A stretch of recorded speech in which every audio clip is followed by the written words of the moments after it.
South Burlington's a middle class, upper middle class community, and that's how I think we are stereotyped, and that's probably largely fair. But if you drive around, if you really go out and try to seek what's really going on, there's a lot of people that are on the lower income side that are struggle on a day-to-day basis to put food on the table, making choices about medication versus food versus rent.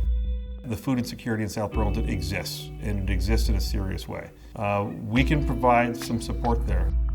So I'm Patrick Leduc. I work at Vermont Student Assistance, where I oversee a couple areas. One includes career and education outreach, where we provide services to students. I also live in South Burlington, was on the school board for a little while, and very active in my church and trying to do my best to help my community. There are more than 20% of our kids in our school that represent food insecure families. That is completely unacceptable. Years ago, neighbors would just connect with neighbors, and that is not as common as it used to be. We've got hundreds of elderly in our community that are going hungry. We've got hundreds of children in our schools that are on free and reduced lunch. And of course, we have programs that help them during the school day, but in the evening, those programs aren't there for them. On the weekends, those are not there for them. And during school breaks in summer, they're not there. Step one, let's solve that problem. That is our duty. We don't need anybody's permission. God has called us to do it. It's part of who we are. It's how we're built.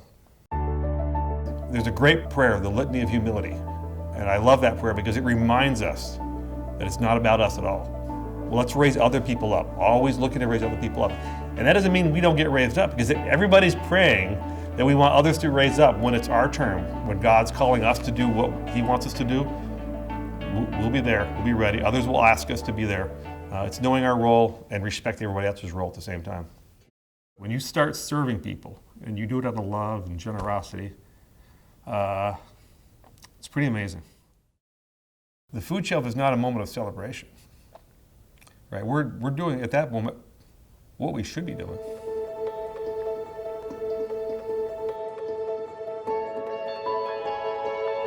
Well, all of our faiths, we're called to love each other, called to take care of each other, serve each other. We have a lot of differences in our faiths, right? We can get into arguments, but we can argue about it while we're serving somebody, right? Can we help feed someone that's hungry and debate our differences while we're doing that? Because we're aligned on this.